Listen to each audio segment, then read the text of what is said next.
युद्ध, जंग और लड़ाई, क्या इसकी नौबत विश्व युद्ध तक आई? नमस्कार, सुबह के 11 बज गए। आपके साथ मैं हूं शुभांकर और शुरुआत करेंगे अहम खबर से। तो आपको बता दें कि लगातार 9वें दिन भी यहां पर माहौल जो है वो बहुत ज्यादा भयावह हो गया है और यूक्रेन को लेकर खबर यह आ रही है कि रूस के हमले की दिल दहला देने वाली तस्वीरें सामने आई हैं। ये बड़ी जानकारी निकलकर सामने आ रही है।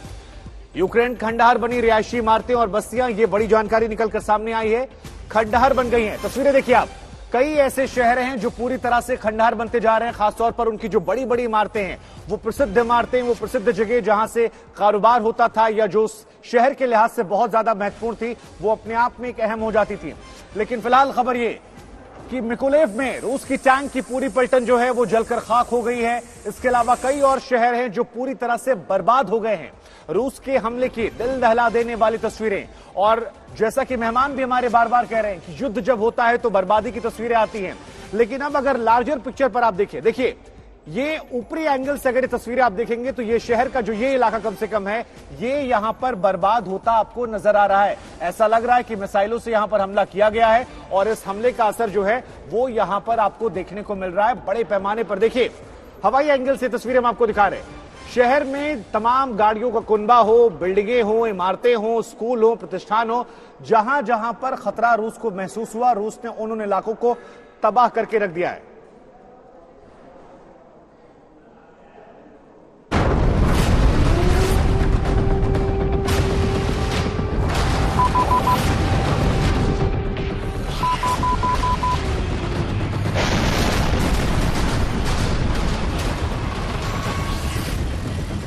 चेर्निहिव के आसमान से मौत बरसी।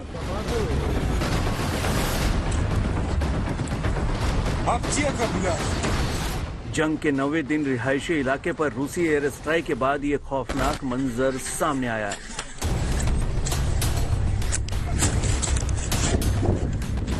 ध्वस्त इमारतें, सड़कों पर बिछी लाशें और कराहते घायलों की ये तस्वीरें रोंगटे खड़े करने वाली हैं।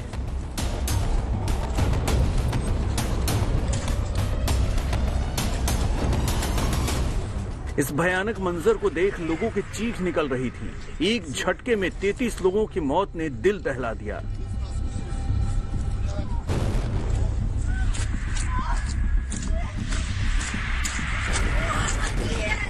रूस के विनाशक बमों ने एक बार फिर बहुमंजिला इमारतों को निशाना बनाया।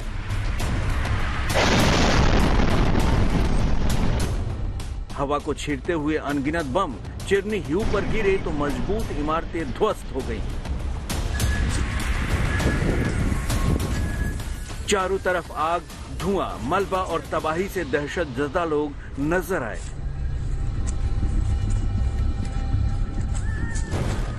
यूक्रेन का दावा है कि रूसी सेना ने नागरिकों को विरोध करने की सजा दी है। चेर्निहिव के मेयर ने इसे दूसरे विश्व युद्ध के बाद शहर पर सबसे बड़ा हमला बताया है। मेयर ने कहा है कि 1941 में 23 से 26 अगस्त के बीच जर्मन फांसीवादियों ने हमला किया था। इस बार रूस ने चेर्निहिव में मौत का तांडव किया है, मगर वो आखिरी गोली और खून की आखिरी बूंद तक लड़ने का प्रण कर चुके हैं।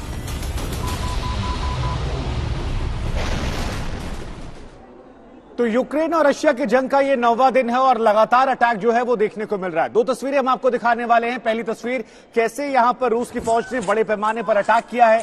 तस्वीरें आप देख सकते हैं, अलग अलग इलाकों को यहां पर निशाना बनाया गया है। और दूसरी तस्वीर जो है वो यूक्रेन के जवाबी हमले को लेकर है। कैसे यहां पर रिटेलिएशन जो है वो भी बड़े पैमाने पर यूक्रेन की फौज की तरफ से किया गया है, चाहे वो टैंकों को आग के हवाले करना हो या तमाम वो शहर जो उनके पास चले गए थे उसे वापस अपने कब्जे में लाना हो। दो तस्वीरें, 9वें दिन युद्ध की भीषण तबाही की, दोनों तरफ से लगातार अपने अपने दावे किए जा रहे हैं और इन दावों के बीच में हकीकत क्या है वो इस उठते हुए धुएं, आग के शोलों से आप समझ सकते हैं कि किस तरह से स्थिति जो है वो यहां पर बहुत ज्यादा भयावह हो गई है। एक तरफ आपको रशियन फौज नजर आ रहे हैं जो लगातार अलग अलग टैंकों के जरिए, मिसाइलों के जरिए यहां पर बमबारी कर रहे हैं, और दूसरी तरफ आधी रात के वक्त यहां पर यूक्रेन ने भी पलटवार किया है, जबरदस्त बमबारी की है। और इस बमबारी में बताया जा रहा है कि रूस को भी बड़े पैमाने पर नुकसान हुआ है। तो ये दो तस्वीरें, लेकिन इन सब के बीच में एक अहम खबर आ रही है, और खबर क्या है आपको बताते हैं। रूसी स्पेस एजेंसी रोसकॉस्मोस में बड़ी सेंधमारी की बात सामने आई है। ये नई जानकारी सामने आई है। यूक्रेनी हैकर्स के दस्तावेज जो हैं वो लीक कर दिए गए हैं। ये नई जानकारी आ रही है। यूक्रेनी हैकर्स ने लीक किया है। स्पेस रिसर्च इंस्टीट्यूट की वेबसाइट जो है उसमें सेंधमारी की गई है। ये नई जानकारियां सामने आई हैं। तो रूसी स्पेस एजेंसी रोसकॉस्मोस में ये बड़ी सेंधमारी जो है वो यहां पर की गई है। अब यूक्रेन के हैकर्स जो हैं वो वैसे भी अपने आप में चर्चा का विषय रहते हैं रह रहकर। आपको भी याद होगा कि रशिया में टेलीविजन पर यूक्रेन का नेशनल एंथम चला दिया गया था। तो रशिया के ऊपर भी अब ये साइबर अटैक जो है ये लगातार देखने को मिल रहा है और स्पेस रिसर्च एजेंसी में ये साइबर अटैक जो है अब किया गया है। रोसकॉस्मोस के दस्तावेज जो हैं वो लीक कर दिए गए हैं और रशिया की ये स्पेस एजेंसी है जहां पर बड़ी सेंधमारी की गई है। स्पेस रिसर्च इंस्टीट्यूट की वेबसाइट में ये सेंधमारी की गई है और इस सेंधमारी में कुछ अहम दस्तावेज बताए जा रहे हैं जिन्हें यहां पर यूक्रेनी हैकर्स ने लीक कर दिया है। हालांकि हम आपको यह भी बता दें कि दुनिया में बहुत सारे हैकर्स ऐसे हैं जिन्होंने यूक्रेन का साथ देना शुरू कर दिया है, क्योंकि भावनात्मक तौर पर जो तस्वीरें निकलकर सामने आई, जिस तरह से मैसेजिंग की गई, उसके बाद यह कहा जा रहा है कि दुनिया भर में एक बड़े तबके का जुड़ाव जो था वो यूक्रेन के साथ हो गया सहानुभूति के तौर पर, और उस सिंपैथी के तौर पर अपना अपना रोल अदा करने के लिए तमाम लोगों ने तमाम तरह से सहयोग करना शुरू कर दिया, जिसमें हैकर्स ने रशिया के खिलाफ हैकिंग शुरू कर दी। लेकिन इस बीच एक और अहम खबर आपको बता दें, यूक्रेन में लगातार रूस हमला कर रहा है और दिल दहलाने वाली तस्वीरें जो हैं वो भी यहां पर आपको देखने को मिल रही हैं।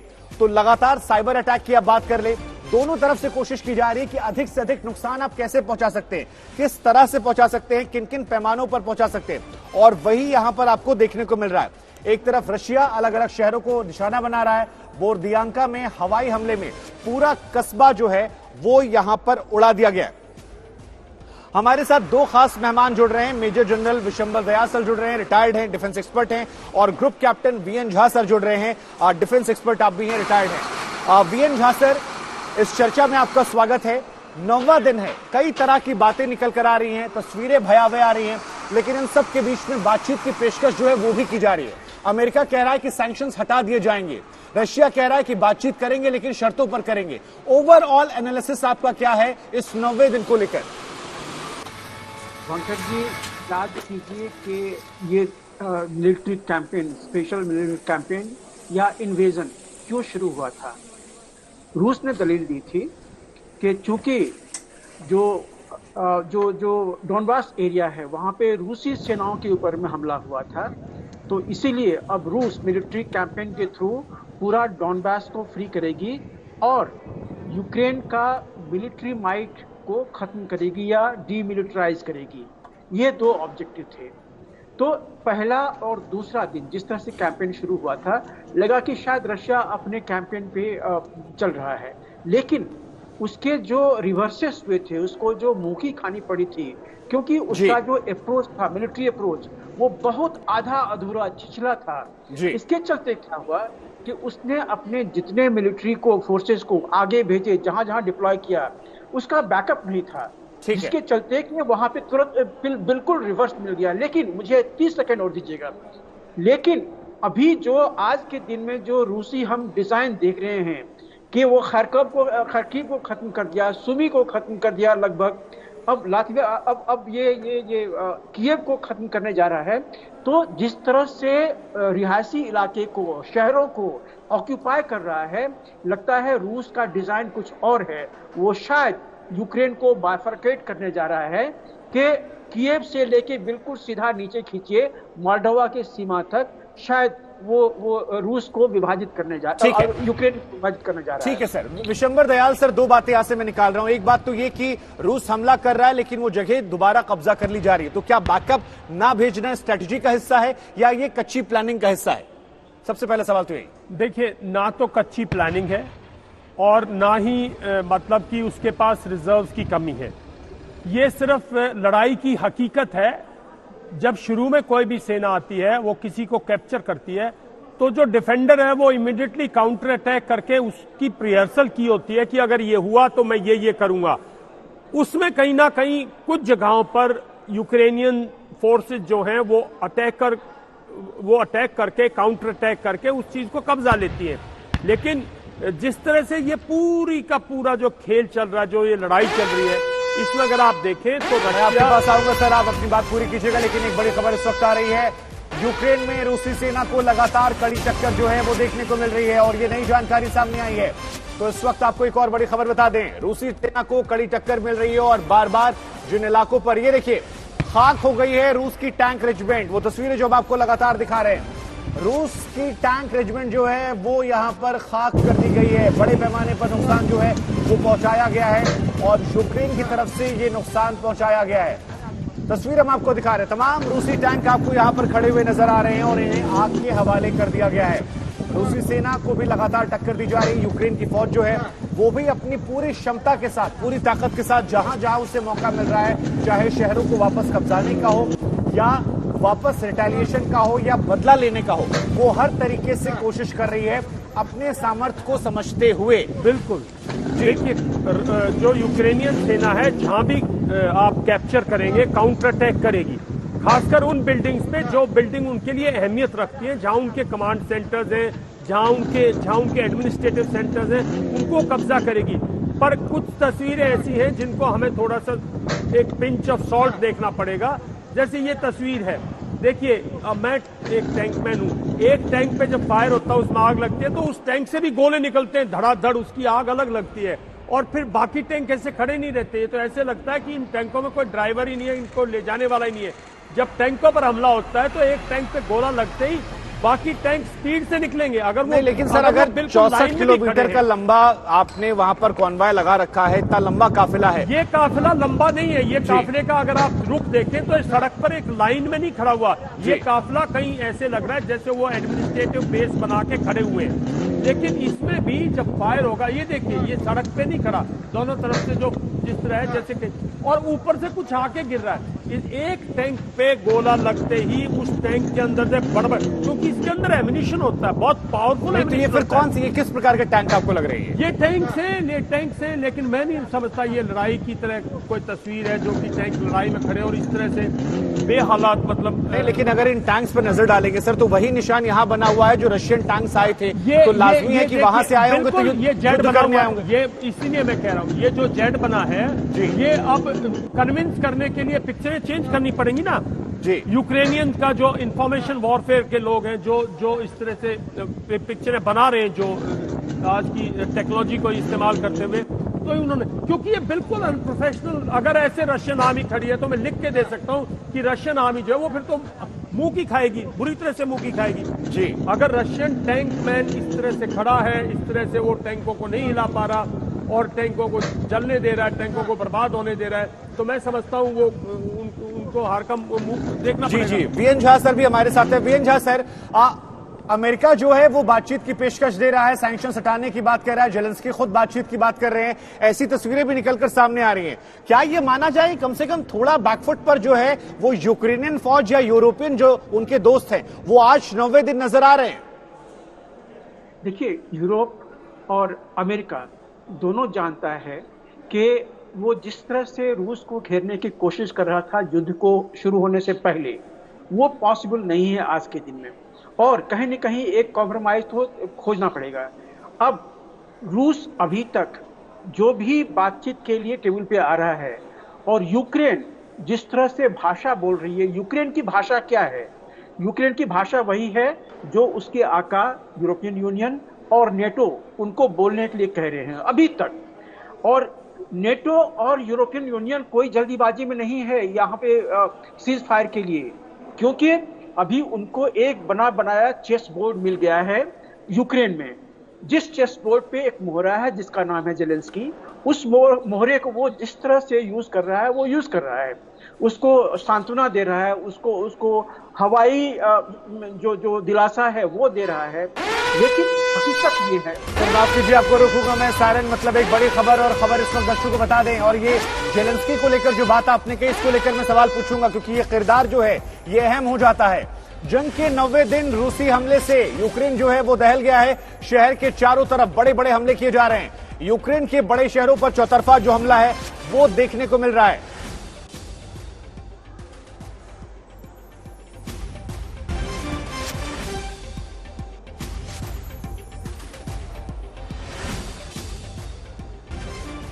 तो ये तस्वीरें इस वक्त हम आपको दिखा रहे हैं। तस्वीर आप देखते जाइए। तस्वीरें अपने आप में गौर करने वाली है, क्योंकि हर एक तस्वीर यहां पर बहुत कुछ कहती हुई नजर आ रही है। रूसी हमला हो रहा है, जंग का ये 9वां दिन है और लगातार धरती जो है यूक्रेन की वो इन हमलों से दहलती जा रही है। चौतरफा हमला, चारों तरफ से हर एक तबाही की तस्वीरें जो हैं वो इस वक्त हम आपको दिखा रहे हैं। तो अलग अलग तस्वीरें जो हैं, ये देखिए, हमने कोशिश की है कि आपको ग्राफिक जरिए समझाने की कोशिश करें कि एक तरफ ये हमले हो रहे हैं और ये हमले किस वजह से हो रहे हैं। ये देखिए, ये बिल्डिंग जो आपको नजर आ रही है ये पूरी तरह से तबाह हो चुकी है। यहां पर दमकल की गाड़ियां मौजूद हैं, लेकिन उसके बावजूद उन्हें तमाम तरह की परेशानियों का सामना करना पड़ रहा है इस उठते हुए धुएं के गुबार को शांत करने के लिए, इन लपटों को शांत करने के लिए, क्योंकि यूक्रेनी फौज के सामने जो रूसी टैंक हैं वो लगातार गोला बारूद बरसा रहे हैं। और विशंबर दयाल सर ने हमें बताया भी था कि देखिए, जो टैंक खड़े हैं वो उधर एक अलग हो सकते हैं, लेकिन रूसी टैंक की क्षमताएं अलग हैं, उनकी ताकत अलग है। उनकी ताकत क्या है, ये तस्वीर देखिए आप, ये शोर सुनिए आप, ये शोर, ये तस्वीर उनकी ताकत को दर्शाती है कि जब वो अटैक करते हैं तो उसका जो असर है वो वहां पर आपको देखने को मिलेगा। उनके अटैक्स के बाद जो मंजर है वो बहुत ज्यादा खौफनाक हो जाएगा। और ये तमाम बातें इन तस्वीरों से यहां पर निकलकर सामने आ रही हैं। ये तस्वीरें इन सारी बातों की तस्दीक कर रही हैं। लेकिन इन सब के बीच में एक और अहम खबर आपको बता दें। 9वें दिन चौतरफा हमले जो हैं वो लगातार देखने को मिल रहे हैं कीव पर। अब ये कहा जा रहा है किसी जोरदार हमले की तैयारी में रूस है, क्योंकि इंतजार जो है वो बहुत कर लिया गया और इस इंतजार में जब कुछ ठोस नहीं निकल रहा तो ऐसा हो सकता है कीव पर बड़ा हमला कर लिया जाए। गौरव सावंत हमारे संवाददाता हमारे साथ जुड़ रहे हैं। गौरव, ये कहा जा रहा है कीव पर बड़े हमले की तैयारी है, लेकिन एक सवाल मेरा आपसे और है। स्टूडियो में हमारे एक्सपर्ट ये भी कह रहे हैं कि सारा पेच जो है वो जेलेंस्की को लेकर फंसा हुआ है। बाकी अमेरिका जो ऑफर दे रहा है उससे ये प्रतीत हो रहा है कि अमेरिका या जो यूरोपियन कंट्रीज हैं वो बार्गेनिंग स्थिति में हैं और वो भी नहीं चाहते कि किसी बड़े आर्थिक संकट से, आर्थिक नुकसान के दौर से वो खुद गुजरे। तो क्या जेलेंस्की के इर्द गिर्द अब ये पूरी लड़ाई केंद्रित हो चुकी है? ये पहले दिन से सारी लड़ाई केवल राष्ट्रपति ज़ेलेंस्की को लेकर थी, क्योंकि राष्ट्रपति ज़ेलेंस्की ये इंसिस्ट कर रहे थे कि वो रूस के कहने पर नॉर्थ अटलांटिक ट्रीटी ऑर्गेनाइजेशन में जाने के अपने सपने को नहीं त्यागेंगे, वो यूरोपियन यूनियन के अपने सपने को नहीं त्यागेंगे। और इसीलिए जब राष्ट्रपति पुतिन ने हमला किया यूक्रेन पर तो वो इसीलिए था कि राष्ट्रपति ज़ेलेंस्की की सत्ता को बदलना है और यूक्रेन को पूरी तरह से डीमिलिटराइज करना है, क्योंकि ये जो यूक्रेन की सेना है ये पिछले 8 वर्षों से नॉर्थ अटलांटिक ट्रीटी ऑर्गेनाइजेशन के देशों के साथ न केवल युद्धाभ्यास कर रही है बल्कि उन्हीं के हथियारों के साथ ऑपरेट भी कर रही है। तो इनकी जो ट्रेनिंग, टैक्टिक्स, माइंडसेट, ऑपरेशंस हैं ये सब नेटो की तरह है, ये रूस के कहने पर काम नहीं करेंगे। इसीलिए 2 लक्ष्य को लेकर वो 9 दिन पहले निकले थे और इन 2 लक्ष्यों की प्राप्ति के लिए वो निरंतर काम कर रहे हैं, चाहे उन्हें भी काफी सेटबैक्स को झेलना पड़ा हो। इस समय जैसा आपने बिल्कुल सही बताया शुभांकर, कीव पर हमले की तैयारी हो रही है और कीव पर चौतरफा वार करने के लिए रूस की सेना सिस्टमैटिकली एक सुनियोजित ढंग से आगे बढ़ रही है। उत्तर से इस 64 किलोमीटर लंबे काफिले का आप जिक्र कर चुके हैं, उसकी 3D तस्वीरें हम अपने दर्शकों को दिखा रहे हैं। उसको रोकने के लिए कीव में तैयारी ये है कि 3 क्रूशल फ्लाईओवर और ब्रिजेस जो इसके रास्ते में आएंगे कीव के पहुंचने से पहले, जरूरत पड़ने पर उनको ध्वस्त किया जा सकता है अंदर से ही, यानी उसके एडवांस को रोकने के लिए, क्योंकि एयरबोर्न ऑपरेशंस अभी बहुत सफल नहीं हो पाए हैं। ओस्टोमल एयरपोर्ट अभी भी रूस के नहीं यूक्रेन के कब्जे में है। दक्षिण से ज़ेप्रोजिया, पूर्व से ज़ेप्रोजिया तक पहुंच चुके हैं रूस के सैनिक, वहां पर बमबारी बहुत तेजी से हो रही है।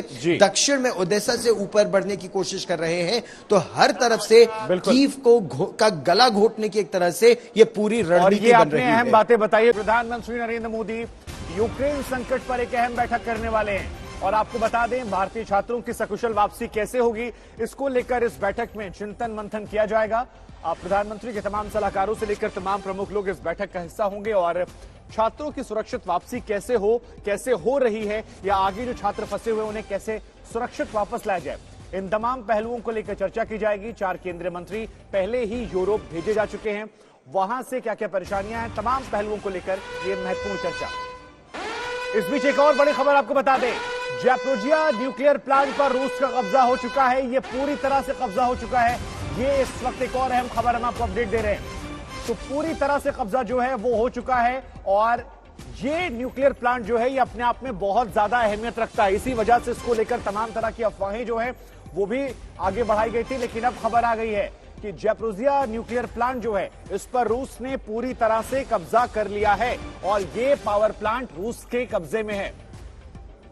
तो ये तस्वीरें भी हम आपको दिखा रहे हैं, क्योंकि शुरुआत में खबरें आई थी कि इस पावर प्लांट पर हमला किया गया है, लेकिन फिर बाद में खबरें आई कि वो हमला पावर प्लांट पर नहीं था, दूसरे सेक्शन पर था और उससे इस पावर प्लांट को कोई खतरा नहीं है। लेकिन हम आपको ये भी जानकारी दे दें कि ये भी कहा जा रहा है कि कुछ उग्रवादी संगठन जो हैं वो इस पर हमला कर सकते हैं। देखिए, बिल्कुल देखिए, ये पहले दिन से हमें है कि पहले चेर्नोबिल पर जब रशिया ने कब्जा किया तो लोग तरह तरह की बातें कर रहे थे। वेस्ट मीडिया ऐसे शो कर रहा था कि चेर्नोबिल में बहुत बड़ा न्यूक्लियर डिजास्टर दोबारा हो सकता है, लेकिन Russian forces, Russian strategic thinkers वो बिल्कुल क्लियर हैं। उन्हें मालूम है कि रशिया को बदनाम किया जा सकता है। जो न्यो नाजीज हैं, जो स्टेपनबर्गर के, जो पिछले 10 साल से यूक्रेन को उकसा रहे हैं, यूक्रेन की सेनाओं में जो घुस चुके हैं, वो कहीं भी इस किस्म की कार्रवाई कर सकते हैं जिससे पूरी दुनिया रूस को बदनाम करे, रूस के खिलाफ हो जाए। और वो यही एक चीज है कि चेर्नोबिल हुआ, ये ज़ैपोरिज़िया का जो ये न्यूक्लियर प्लांट है सबसे बड़ा प्लांट है, और मैंने जैसे सुबह ओपनिंग स्टेटमेंट कहा था कि इसको बिल्कुल कोई नुकसान नहीं पहुंचाने दिया जाएगा।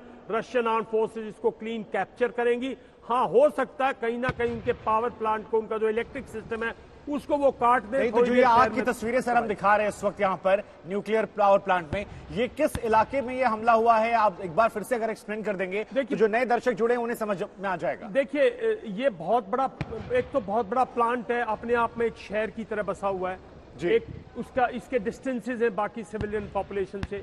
दूसरा जो इसका एक वो है, इसका एक एडमिनिस्ट्रेटिव ब्लॉक है, इसके अंदर एक रेजिडेंशियल ब्लॉक है, और उसके दूसरी तरफ जो है बिल्कुल जहां पे इनकी न्यूक्लियर जो रिएक्टर्स हैं वो अलग से हैं। न्यूक्लियर रिएक्टर्स के अंदर से, अंडरग्राउंड से जो इनके पावर प्लांट को, जो पावर का जो सिस्टम है उसको, और उसके साथ जो डिस्ट्रीब्यूशन सिस्टम है, कहीं ना कहीं डिस्ट्रीब्यूशन सिस्टम पे, एडमिनिस्ट्रेटिव ब्लॉक्स पे अगर आप देखें खिड़कियां दिख रही है राइट में, अगर आप देखें उनमें लाइट दिख रही है बिल्कुल।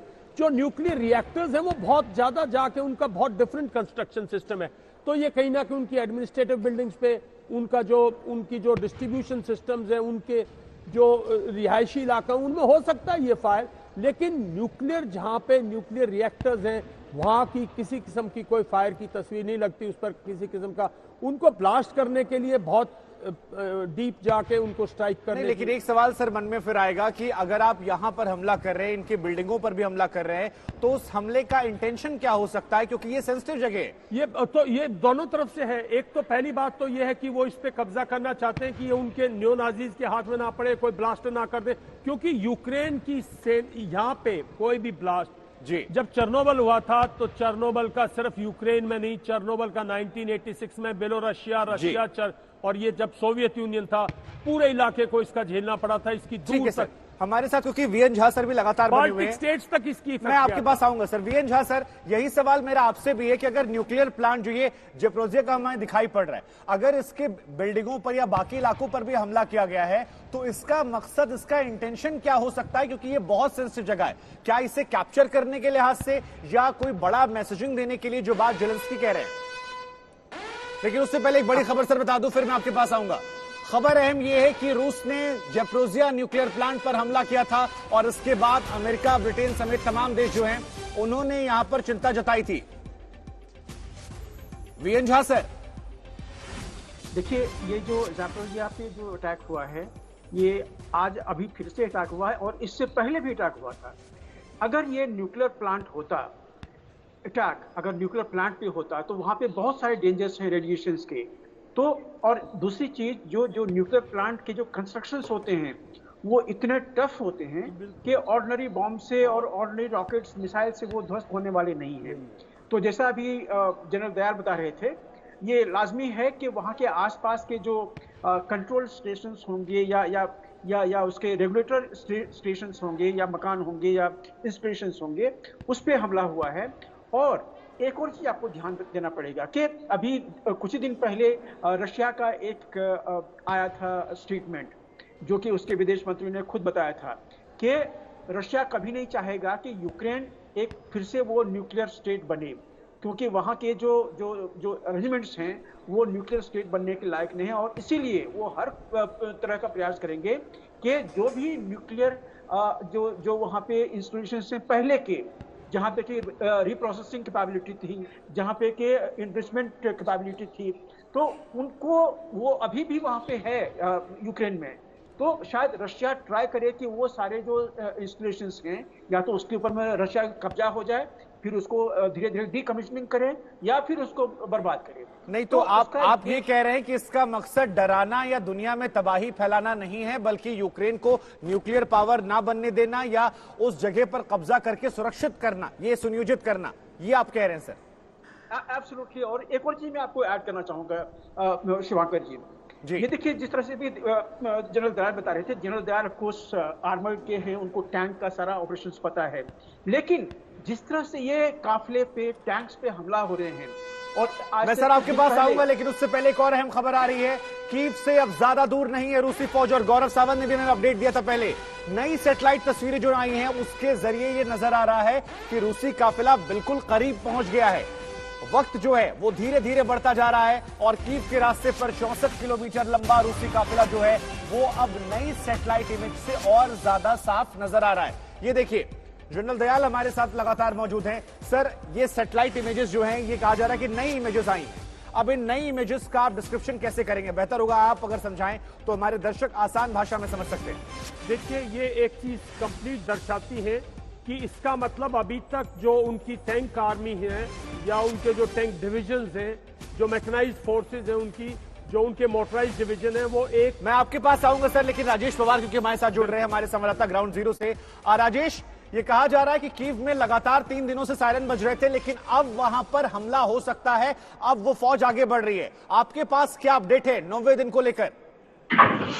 देखिए, सबसे पहले मैं आपको ये बता दूं कि कल मैंने प्रेडिक्ट किया था कि ज़पोरिज़िया पे कल कब्जा हो जाएगा रूसी फौज का, जब पूरी सारा मीडिया, हर कोई सिर्फ खार्किव और बाकी इलाकों की बात कर रहे थे।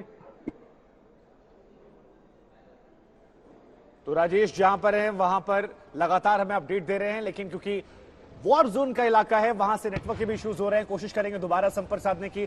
दयाल सर, तब तक आप अपनी बात पूरी कीजिए, जब वो पैच होंगे दोबारा जाएंगे। ये जो कॉलम आ रहा है आगे बढ़ गया, इसका मतलब अभी भी ये कॉलम जो है अपने जो डिप्लॉयमेंट करना है, जो बेस बनाना है, जो फर्म बेस है, उसमें नहीं गया है। मतलब कीव को आइसोलेट करने की हालात में नहीं गया है। अब ये स्टार्ट करेगा ऑपरेशन। वापस राजेश के पास चलते। राजेश, कीव की क्या स्थिति है? कब तक बचने वाला है कीव? मैं आपसे अनुरोध करता हूं, मैं जूम पे हूं, फोन से रिपोर्ट कर रहा हूं, मुझे इंटरप्ट ना करें बीच में, एकदम पूरा बोल नहीं पाऊंगा जी।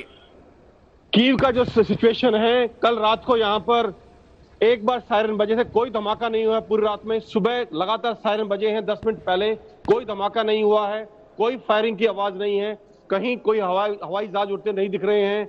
जो एक कॉलम है, जो सैटेलाइट इमेजेस पिछले 4 दिन से आ रही हैं, मेरा ज्यादा विचार है वो वही है जहां पहले थे, और अभी तक उसमें कोई मूवमेंट नहीं हुई है। और जो सिचुएशन कल थी कीव की, वो आज है, लेकिन पूरी यूक्रेन में सिचुएशन लगातार बदल रही है। और जैसा मैंने कल बोला था, ज़पोरिज़िया पे आज लगभग कब्जा हो चुका है।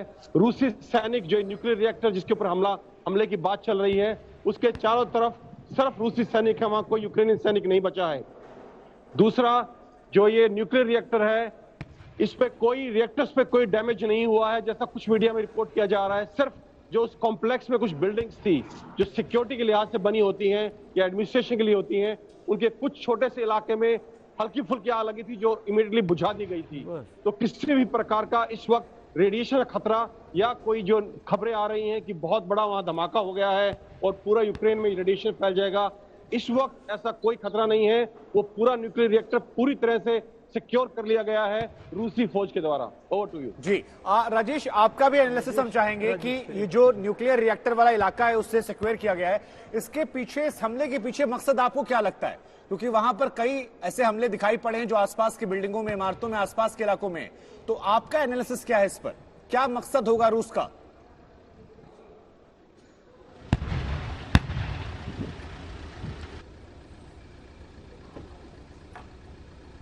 मैं भी राजेश से सवाल पूछूंगा, कोई छोटा सिचुएशन वही क्लियर करेगा। राजेश के पास हम जाएंगे जैसे ही वो हमारे साथ जुड़। I can hear you. I can hear you. I can hear you.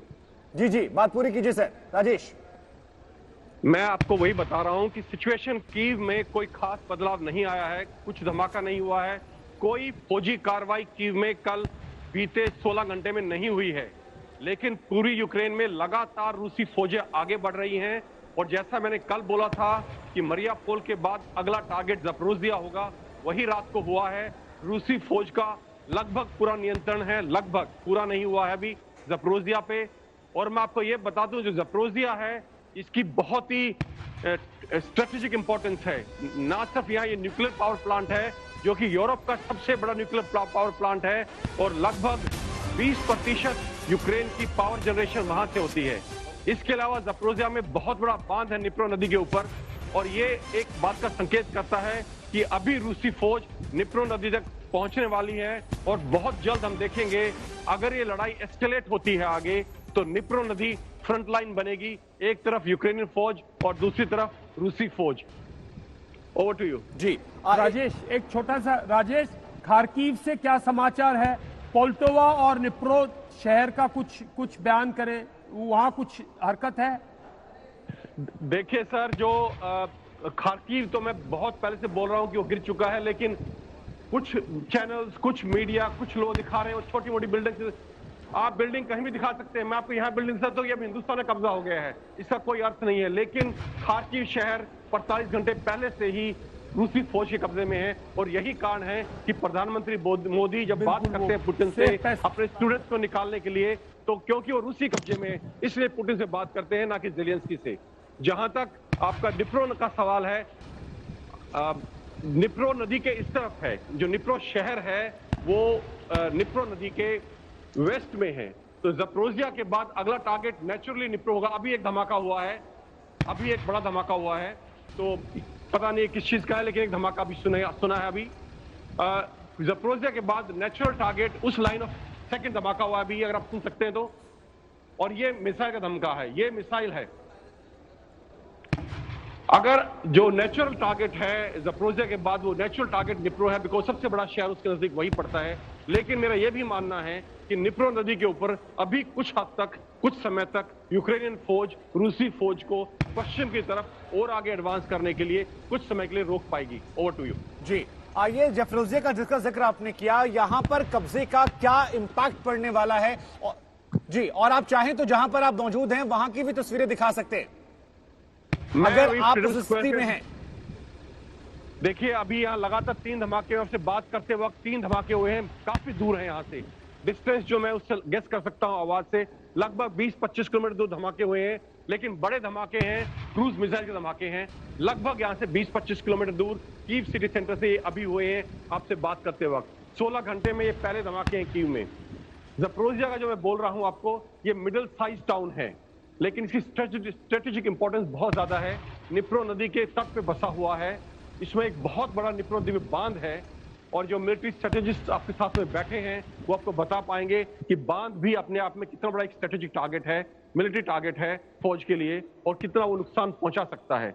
Nuclear power plant of course देखिए, और ये जो न्यूक्लियर पावर प्लांट रूस बार बार कब्जा कर रहा है, चाहे वो चेर्नोबिल हो, चाहे अब ये ज़पोरिज़िया हो, इसका एक कारण हम कहीं ना कहीं यूक्रेन की धमकी कि हम बुडापेस्ट एग्रीमेंट जो 1991 का था, जिसके तहत यूक्रेन ने यह बोला था कि हम न्यूक्लियर वेपन्स ना रखेंगे ना बनाएंगे, उससे निकलना आज से 10 दिन पहले शायद, और ये बोलना कि हम न्यूक्लियर वेपन्स एक्वायर करेंगे, शायद ये कारण हो सकता है कि रूस इतनी जल्दबाजी कर रहा है उन इलाकों में जहां न्यूक्लियर पावर प्लांट्स हैं। Over to you. जी, अच्छा, एक छोटा सा राजेश, कल ब्लैक फ्लीट सर एक खबर आ गई है सर, मैं आपको रोकूंगा, माफ कीजिए, और उसके बाद हम जाएंगे।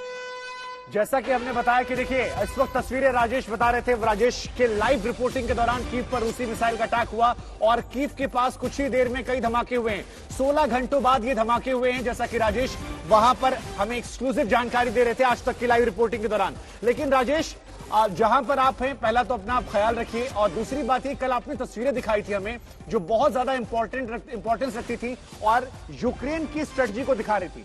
अगर संभव हो सकता है बिना किसी रिस्क के, तो हम चाहेंगे कि एक बार वहां की स्थिति आप अपना कैमरा पैन करके दिखा देते, दर्शकों को यथास्थिति समझने में थोड़ी आसानी होगी।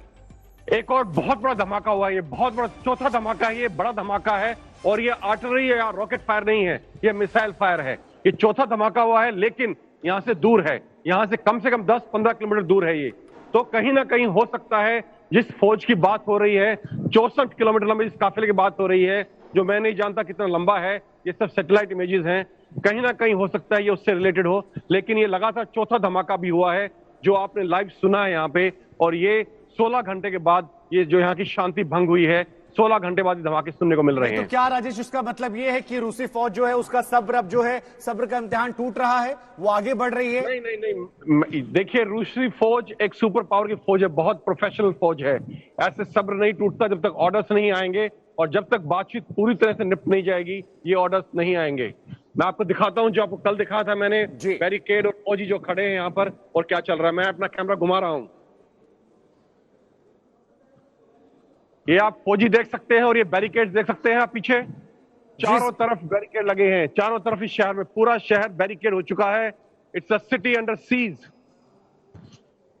ये देखें हर तरफ सब हर तरफ से रोड ब्लॉक कर दिए गए हैं, हर तरफ से। ये देखिए एक नहीं है, सीरीज ऑफ ब्लॉकेट्स है, सीरीज है, 1 2 3 4, 100 मीटर के इलाके में 4 ब्लॉकेट्स लगे हुए हैं। ये देखिए,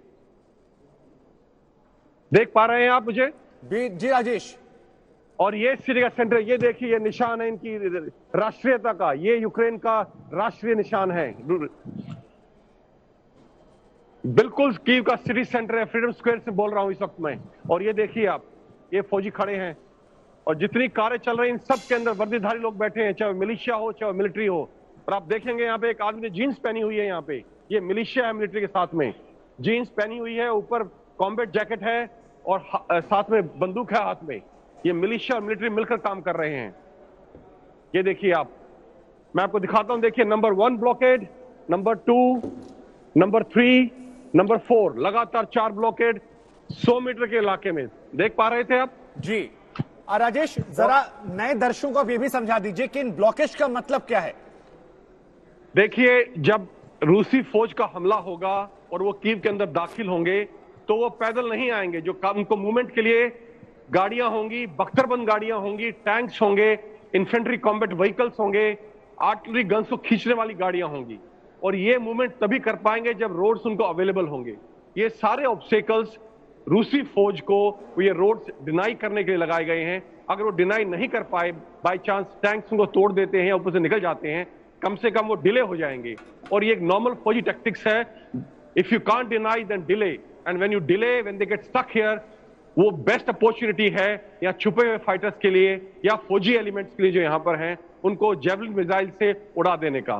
तो ये उसी स्ट्रेटजी के तहत सारे लगाए जा रहे हैं। Over to you. जी राजेश, एक छोटा सा सवाल, कल दिखा रहे थे कि ब्लैक सी फ्लीट जो है वो बिल्कुल ब्लॉक करके वो लैंडिंग की तरफ आ रहा है, वहां से कुछ new forces, new mechanised forces land की हैं खेरसन में, ओडेसा में, जो कि डायरेक्ट कीव की तरफ जा रही हो, या सिर्फ जप्रोजिया की जो फोर्स है वही ऊपर की तरफ आ रही है? खेरसन में कुछ नई लैंडिंग्स हुई हो, कुछ नई फोर्स आई हो, रिजर्व्स आए हो? मैं आपको ये खबर दे दूं कि पूरा ब्लैक सी कोस्ट, जो कि पूरी यूक्रेन से लगता है, पूरा ब्लैक सी कोस्ट और अजोव सी कोस्ट, अजोव का समुंदर है जो वो, और ब्लैक सी जो समुंदर है उस पे पूरे पे रूसी फौज का कब्जा है, पूरे कोस्ट के ऊपर, क्रीमिया से लेकर दोनबास तक। और जो शहरों की बात कर रहे हैं आप, ये ब्लैक सी कोस्ट की बात कर रहे हैं, जो फायरिंग हो रही है क्रूज मिसाइल्स की, हो सकता है ये शिप फायर्ड क्रूज मिसाइल्स हो, I am not sure about this, but हो सकता है ये क्रूज मिसाइल शिप से फायर हुई हो, ऐसा संभव है। पर कुछ फ्रेश लैंडिंग्स हुई हैं, फ्रेश ट्रूप्स लैंड हुए हैं जो आगे बढ़कर आए हो, कुछ ऐसी खबर हो? क्योंकि अगर कीव पर जाएंगे तो कुछ फ्रेश ट्रूप्स की जरूरत पड़ेगी ना साउथ से, तो खेरसन से, क्योंकि खेरसन कब्जे में है, वहां कोई लैंडिंग्स हुई हो फ्लीट से? क्योंकि फ्लीट के पास वहां मोटराइज डिवीजन भी है कंप्लीट, इस फ्लीट का जो ट्रूप्स हैं उनमें मोटराइज डिवीजन, एयरबॉर्न फोर्सेज हैं, इसकी काफी कंपोजिशन है, उसमें आर्मर्ड कॉलम्स भी हैं। तो कुछ ऐसी लैंडिंग्स हुई हैं जो डायरेक्ट कीव की तरफ आ रही हो? कुछ ऐसा समाचार, ये पिकअप करने की कोशिश करना, फिर पिक्चर काफी क्लियर होएगी, आपकी स्ट्रेटेजी में, हमारी पूरी सोच में एक वो लाएगी। देखिए, जहां तक नई फौजें आने का सवाल है, रूस लगातार बाय सी अपनी नई फौजें भेजता रहा है। क्रीमिया की तरफ, और क्रीमिया जो कि एक बहुत बड़ा मिलिट्री बेस है वहां पर, नाम आप दिमाग में आएगा, 2 मिनट बताऊंगा आपको। बहुत बड़ा मिलिट्री बेस है, जो सबसे बड़ा नेवल बेस था सोवियत यूनियन का भी वहां पर, और इस वक्त रूस का वहां पर है। Stavropol correct, absolutely, that's the name of the place. And वहां पे जो है उनकी लगातार फौजें समुद्र के रास्ते आई हैं, जो साउथ पे पुश कर रही हैं। ये बहुत पहले से ही आ चुकी हैं, और इसके अलावा ईस्ट से जो है डोनबास से पुश कर रहे हैं लगातार। डोनबास ने, जो लुगांस्क रिपब्लिक का मिलिशिया है, उसने कल क्लेम किया था कि 40 गांव और छोटे शहर उन्होंने कल कब्जे में लिए हैं। तो मैं आपको ये बता दूं, जो ना वर्ल्ड मीडिया कवर कर रहा है ना इंडियन मीडिया कवर कर रहा है, कि ईस्ट में, पूर्वी यूक्रेन में लगातार रूसी फौज नए गांवों पे, नए शहरों पे कब्जा करती जा रही है और लगातार आगे बढ़ रही है। और हम देखेंगे अगले 3 दिन के अंदर अंदर निप्रो नदी तक पूरी रूसी फौज के पहुंचने की पूरी संभावना है। तो मतलब 70-80 किलोमीटर कवर कर चुका। जो ईस्ट थ्रस्ट है, जो ईस्टर्न थ्रस्ट है, वो लुहांस्क और डोनेट्स्क का जो ओरिजिनल लाइन थी, उस लाइन से 100 किलोमीटर तक आ चुका होगा वेस्ट की तरफ। देखिए, ये इसके बारे में कोई फ्रेश इनपुट नहीं आया है अभी, लेकिन परसों की बात बता रहा हूं मैं आपको, 48 घंटे पुरानी बात, जिसमें डोनेट्स्क मिलिशिया ने ये क्लेम किया था कि वो 64 किलोमीटर 64 किलोमीटर अंदर आ चुके हैं, और लुगांस्क मिलिशिया ने क्लेम किया था कि वो 34 किलोमीटर 34 किलोमीटर अंदर आ चुके हैं यूक्रेनियन टेरिटरी के। ये 48 घंटे पुरानी खबर है। अभी क्या स्थिति है इसके बारे में मेरे पास अब तक कोई इनपुट नहीं आया है। राजेश, आपने अब खुद बताया यहां पर कि 16 घंटों के बाद यहां पर 3-4 धमाके हुए, तो अब इस धमाकों का इस वक्त 16 घंटे के बाद होना, इसका मतलब क्या है? क्या ये रेगुलर है, या जो बात थोड़ी देर पहले गौरव ने हमसे कही थी कि नहीं, आज कीव पर कुछ अभी प्लानिंग चल रही है, उसे चारों तरफ से शिकंजे में लेकर कसने की, लेकिन उससे पहले एक बड़ी खबर आ रही है। खबर इस वक्त ये है कि कीव में एक और जबरदस्त धमाका हुआ है, और लाइव रिपोर्टिंग के दौरान ये तमाम धमाके हुए हैं। 16 घंटे के बाद ये बताया जा रहा है कि लगातार यहां पर एक के बाद एक धमाके हुए हैं। आज वक्त के संवाददाता राजेश यहां से रिपोर्टिंग कर रहे हैं, और लगातार वहां पर एक के बाद एक धमाके जो हैं वो देखने को मिले। राजेश, देखिए, जहां तक आप बात कर रहे हैं कि रशियंस क्या प्लान कर रहे हैं, देखिए ये हमारे हाथ में नहीं है। हम नहीं बता सकते कि वो क्या प्लान कर रहे हैं, और जो हम असेसमेंट कर सकते हैं वो यही कर सकते हैं कि जो ये धमाके हुए हैं ये मिलिट्री टारगेट्स पे हुए हैं, एयरपोर्ट या किसी डंप पे हुए हैं, और जो ये लगातार जो मिलिट्री टारगेट्स है उसको वो बाय एयर लगातार टारगेट कर रहा है। ये प्रॉब्ली उसी की सीरीज में एक हिस्सा है। लेकिन जहां तक वो शिकंजा कस रहा है, मेरी खबर जो है सिर्फ वो उत्तर में है, यहां से अभी उनकी फौज सिर्फ उत्तर में है कीव के, कोई चारों तरफ कोई शिकंजा इस वक्त नहीं है। Over to you. आपके पीछे हमें कई लोग नजर आए वॉक करते हुए, गाड़ियों में जाते हुए, कई लोग ऐसे ही खड़े थे, तो वो क्या स्थिति है? क्या कीव शहर के अंदर अभी भी लोग हैं, या बड़ी संख्या में वहां से वो निकल चुके हैं? देखिए, जो लोग आपने चलते हुए देखे हैं ज्यादातर ये प्रेस के लोग हैं, इंटरनेशनल मीडिया के लोग हैं। यहाँ अभी भी 15 से 20 देशों के जर्नलिस्ट डटे हुए हैं जो इस वॉर को कवर कर रहे हैं। इसके अलावा जो गाड़ियां चल रही हैं, ज्यादातर गाड़ियां एसेंशियल सर्विसेज की हैं, या सिविल गाड़ियों के अंदर मिलिशिया के लोग बैठे हैं वर्दी पहन के, या फौजी लोग बैठे हैं। Over to you. जी राजेश, जो गोस्टमल एयरपोर्ट है एंटोनोव का, उस पर कुछ IL-76 वगैरह लैंड करने लगे, कुछ मतलब लैंडिंग होने लगी है रशियन साइड से, या सिर्फ कब्जे में है? रूसी फोर्सेस के कब्जे में है, या उस पर कुछ लैंडिंग भी शुरू हो गई है? देखिए, यहां से मैं जो सिटी सेंटर में हूं कीव के, मेरे लिए कह पाना मुश्किल होगा कि वहां क्या हो रहा है इस वक्त, लेकिन मैं ये आपको कंफर्म कर सकता हूं कि पिछले 10 दिन में जब से लड़ाई शुरू हुई है, मैं वॉर जोन में भी रहा हूं, ज़पोरिज़िया में जहां भी कब्जा हुआ है वहां से भी मैंने रिपोर्ट किया है। मैंने सब कुछ सारे हथियार देखे हैं, मीडियम गन्स भी देखी हैं मूव करती हुई, लेकिन हवा में मैंने अभी तक एक भी रूसी हवाई जहाज नहीं देखा है किसी भी शहर में। Over to you. जी, इसके अलावा एक राजेश बार बार एनालिसिस ये हो रहा है कि जिस तरह से बाइडेन ने कहा कि अगर रशिया वहां से युद्ध रोक देता है तो सैंक्शंस वापस ली जाएंगे, तो क्या किसी प्रकार की बातचीत जो है वो हो सकती है? और एक खबर ये भी आ रही थी कि जेलेंस्की के विषय पर मामला फंस गया है कि उनका क्या किया जाए। बाकी जो है यूरोपियन कंट्रीज भी चाहते हैं कि ये सैंक्शंस, इन चीजों से बचा जाए। देखिए, मैं आपको इसमें 2 चीज बताता हूं। जो ये हमला चल रहा है, जो ये वॉर चल रही है, यूरोप इससे बहुत बुरी तरह से प्रभावित होगा। 3 फैक्टर्स हैं। पहला, ऑलरेडी इस वक्त यूरोप में, जर्मनी में, फ्रांस में, हर जगह गैस के और फ्यूल के प्राइसेस कम से कम दुगने हो चुके हैं, जो उनको बहुत बुरी तरह से प्रभावित कर रहे हैं। दूसरा, कल यूरोप फ्रांस के प्रेसिडेंट मैक्रो ने पुतिन से बातचीत के बाद बोला है कि रूस पे लगे हुए सैंक्शंस फ्रांस की इकोनॉमी को बहुत बुरी तरह से प्रभावित करेंगे। तीसरा, जो ये ज़पोरिज़िया में न्यूक्लियर पावर प्लांट है, अगर इसमें रेडिएशन लीक होती है और अगर हवा का बहाव पूर्व से पश्चिम की तरफ होता है तो बहुत से नेटो देश, हंगरी, रोमानिया और इवन पोलैंड, यहां तक रेडिएशन जाएगी और हो सकता है radiation can reach all up to France and Germany also. तो उनके नागरिकों की सुरक्षा भी खतरे में है। ये सब फैक्टर्स हैं जो प्रेस कर रहे हैं बाइडेन को इस वक्त ये बोलने के लिए कि आप युद्ध बंद कर दें, हम सैंक्शन उठा लेंगे और बातचीत कर लेंगे। Over to you. जी राजेश, आप तमाम महत्वपूर्ण जानकारियां दे रहे हैं, आपके पास हम आते रहेंगे, लेकिन फिलहाल दर्शकों को बता दें कि तस्वीरें भी आप देखते जाइए और वक्त यहाँ पर ब्रेक का है। लेकिन ब्रेक के जाने से पहले हम आपको कुछ तस्वीरें दिखाते हैं। जरा देखिए 90 दिन कैसे धमाके जो हैं वो दोगुनी रफ्तार से हो रहे हैं।